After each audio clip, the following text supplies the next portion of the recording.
Hello, आप सभी का वापस स्वागत है हमारे एसएस स्टडी चैनल में। और जैसा कि मैंने आपसे कहा था कि हम ल्यूसेंट के विलोम शब्द का पार्ट 2 लेकर आएंगे। इससे पहले हम आज का अपना ये विषय स्टार्ट करें, आप चैनल को सब्सक्राइब कर दीजिए और वीडियो को अंत तक ज़रूर देखिएगा। चलिए स्टार्ट करते हैं। इसमें सबसे ऊपर लिखा है अवर, ठीक है। तो जो अवर का अर्थ होता है जो श्रेष्ठ ना हो, ठीक है। इसमें बेसिकली हम क्या जानने वाले हैं, शब्दों के अर्थ और उनके विलोम के बारे में हम पढ़ेंगे। अवर यानी जो श्रेष्ठ ना हो, इस तरीके से अवर का विलोम हो जाएगा प्रवर। प्रवर का अर्थ होता है जो कि श्रेष्ठ हो, ठीक है। सेकंड नंबर पे इसमें है अकाम। अकाम का अर्थ होता है कामहीन, ठीक है। जिसके पास काम ना हो, उदासीन हो, उसे कहा जाता है अकाम। अकाम का विलोम हो जाएगा सुकाम। इसका मतलब जिसके पास काम हो, ठीक है। नेक्स्ट इसमें है अंतरंग। तो अंतरंग का मतलब होता है अंदर का रंग, ठीक है, भीतरी, एक तरीके से अंदर का। अंतरंग का हो जाएगा अपोजिट, विलोम हो जाएगा बहिरंग। नेक्स्ट इसमें है अर्पण। अर्पण का मतलब होता है सौंप देना, ठीक है। उसका विलोम हो जाएगा ग्रहण। ग्रहण करना यानी किसी से लेना। नेक्स्ट अस्त। अस्त का हमें पता ही है, जैसे हम सुनते हैं सूर्यास्त, ठीक है, छिप जाना। उदय होता है सामने आना। नेक्स्ट अमर। अमर का अर्थ होता है जो कभी ना मरे। इसका विलोम हो जाएगा मित्र, ठीक है। नेक्स्ट अवनति। अवनति का अर्थ होता है, अवनति का मतलब है कि जो आगे ना बढ़े कार्य, ठीक है, वही के वही रहे, आगे ना बढ़े, वो होता है अवनति। इसका विलोम हो जाएगा उन्नति। उन्नति का अर्थ होता है जो लगातार आगे बढ़े, ठीक है। नेक्स्ट अनुकूल। अनुकूल का अर्थ होता है किसी चीज के अनुसार कार्य करना, ठीक है। इसका जो अपोजिट है वो हो जाएगा प्रतिकूल। नेक्स्ट अग्नि। अग्नि का विलोम हो जाएगा जल। अति। अति का अर्थ होता है बहुत ज्यादा, तो अति का विलोम हो जाएगा अल्प। नेक्स्ट अरुचि। अरुचि का अर्थ होता है जिसमें कि रुचि ना हो, ठीक है। सुरुचि क्या होता है, जिसमें कि रुचि हो। नेक्स्ट अनेकता, ठीक है, यानी कि बहुत सारी चीजें, ठीक है, एक ही चीज में बहुत सी चीजें। एकता यानी एक ही तरह की, ठीक है, एक जैसी, कहते हैं ना यूनिटी। नेक्स्ट अमृत। अमृत हमें पता ही है, इसका विलोम हो जाएगा विष यानी जहर। नेक्स्ट अमीर। अमीर का अपोजिट होता है गरीब। अनित्य।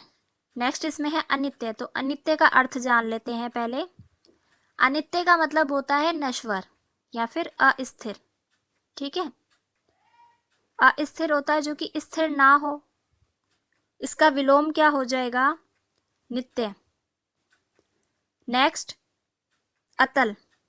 अतल का अर्थ होता है जिसमें कोई तल ना हो, मतलब बिना पैंदे का, एक तरीके से, ठीक है, जिसका कोई आधार ना हो, जिसका कोई तल ना हो, वो होता है अतल।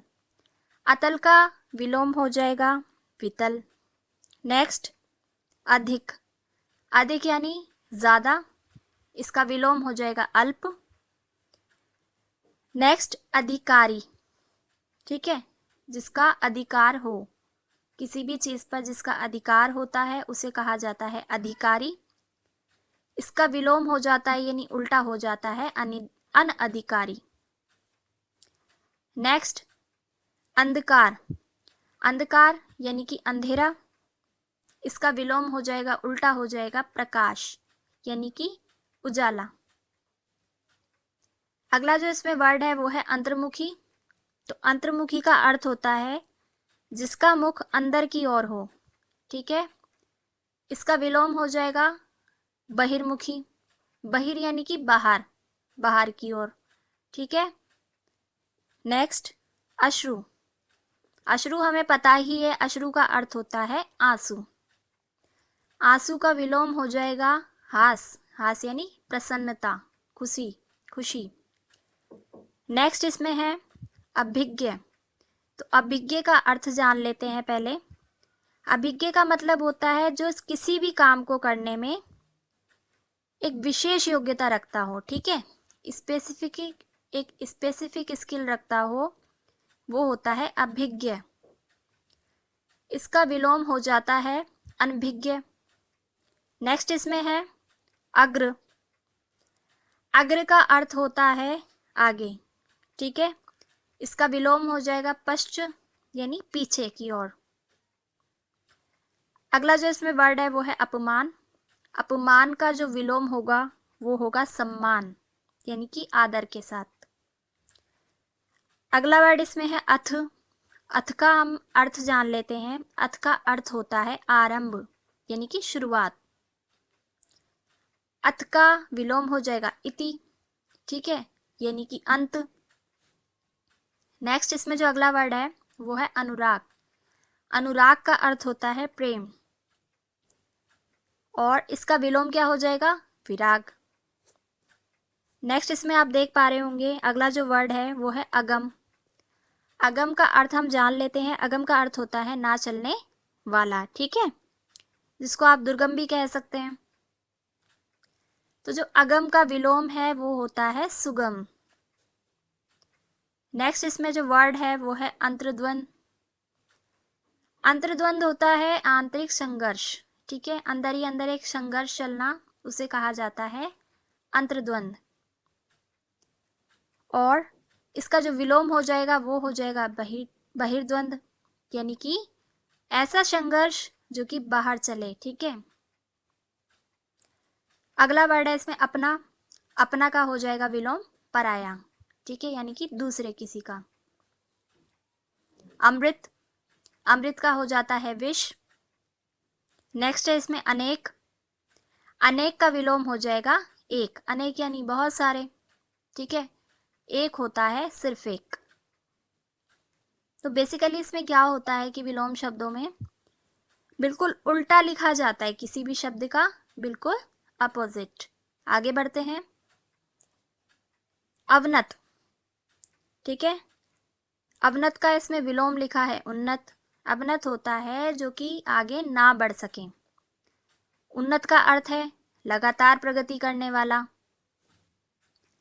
नेक्स्ट अजय, ठीक है, जो विजेता ना हो, जिसकी जीत ना हो, वो होता है अजय। अजय का विलोम हो जाएगा जय। नेक्स्ट है अदय। अदय का अर्थ जान लेते हैं।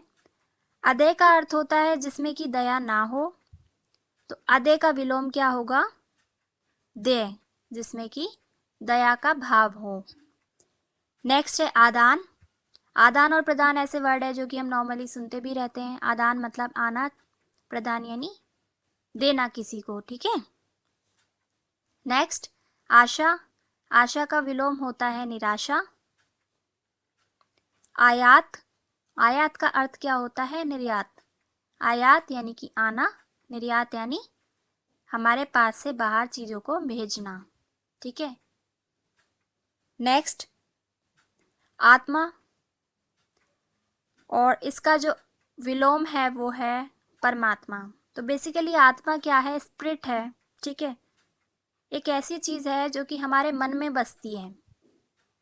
इसका कोई अस्तित्व नहीं होता, इसे देखा नहीं जा सकता, ये तो हमें पता है। और परमात्मा जो है इसका विलोम है, याद रखिएगा। नेक्स्ट है आग्रही। आग्रही का अर्थ होता है आग्रह करने वाला यानी कि रिक्वेस्ट करने वाला। आग्रही का विलोम हो जाएगा दुराग्रही, ठीक है, जो कि रिक्वेस्ट ना करें, अपनी मनमर्जी से कार्य करें, उसको कहा जाता है दुराग्रही। नेक्स्ट आतुर। आतुर का अर्थ होता है बेचैन, ठीक है, एक तरीके से उतावला होना, बेचैन रहना। आतुर का विलोम हो जाता है अनातुर। नेक्स्ट इसमें जो दिया गया है वो है आय। आय यानी कि पैसा, जो आप कमाते हैं कार्य करके, श्रम। करके जो भी आप धन प्राप्त करते हैं उसको कहा जाता है आय। और व्यय क्या होता है? अपनी चीज़ों का, अपनी ज़रूरतों को पूरा करने के लिए जो आप पैसा खर्च कर रहे हैं, जिस धन को आप खर्च कर रहे हैं, वो होता है व्यय। तो आय का विलोम शब्द क्या होता है? व्यय। नेक्स्ट, आचार। आचार का जो अर्थ है वो है आचरण, यानी कि चाल चलन। ठीक है, आचार से यहाँ पे मतलब है चाल चलन। इसका विलोम हो जाता है दुराचार। ठीक है, यानी कि बुरे आचरण वाला। नेक्स्ट इसमें हम देखेंगे वर्ड है आस्तिक, यानी कि जो आस्था रखता हो ईश्वर में। इसका विलोम हो जाता है नास्तिक, जो कि ईश्वर को, परमात्मा को नहीं मानता, उसे कहा जाता है नास्तिक। नेक्स्ट इसमें है आविर्भाव। आविर्भाव का विलोम समझने से पहले हम पहले इसके अर्थ को जानते हैं। तो आविर्भाव का अर्थ होता है प्रकट होना। ठीक है, एक तरीके से उत्पत्ति होना, प्रकट होना। आविर्भाव का विलोम शब्द क्या हो जाएगा? तिरोभाव। नेक्स्ट, आविर्भूत। आविर्भूत का अर्थ क्या होता है? एक तरीके से इन्वेंशन। ठीक है, और इसका विलोम क्या हो जाएगा? तिरोभूत। अगला जो इसमें आप वर्ड देख रहे हैं वो है आकर्षण। आकर्षण का विलोम शब्द क्या हो जाता है? विकर्षण, यानी कि जिसके प्रति आकर्षण ना हो, खिंचाव ना हो। नेक्स्ट इसमें जो आप वर्ड देख पा रहे हैं आधार, इसका विलोम हो जाएगा निराधार, यानी कि जिसका कोई भी आधार ना हो। नेक्स्ट है इसमें आच्छादित। आच्छादित का अर्थ होता है ढका हुआ। इसका विलोम हो जाता है अनाच्छादित, यानी कि जो ढका हुआ ना हो। नेक्स्ट, आभ्यंतर। आभ्यंतर का अर्थ होता है अंदर का। ठीक है, आंतरिक। इसका विलोम शब्द क्या हो जाता है? बाह्य। नेक्स्ट इसमें जो दिया गया है आपको वो है आकाश। आकाश का सभी को पता है विलोम होता है पाताल। नेक्स्ट, आगम, और इसका जो विलोम शब्द है वो है लोप। तो आगम का अर्थ होता है उपस्थित होना, सामने आना, प्रकट होना। ठीक है, और लोप का मतलब होता है खात्मा, एक तरीके से विनाश। तो इस तरीके से हमने आज ल्यूसेंट की इस बुक से काफ़ी ज़्यादा इम्पॉर्टेंट विलोम शब्दों को जाना, उनके अर्थ के बारे में भी पढ़ा हमने। बेसिकली हम जनरली इनको रीड करते हैं तो हमें इनके अर्थ नहीं पता होते हैं। आई होप आपको ये वीडियो बहुत पसंद आया होगा, तो वीडियो को लाइक ज़रूर करें, शेयर करें। Thank you so much.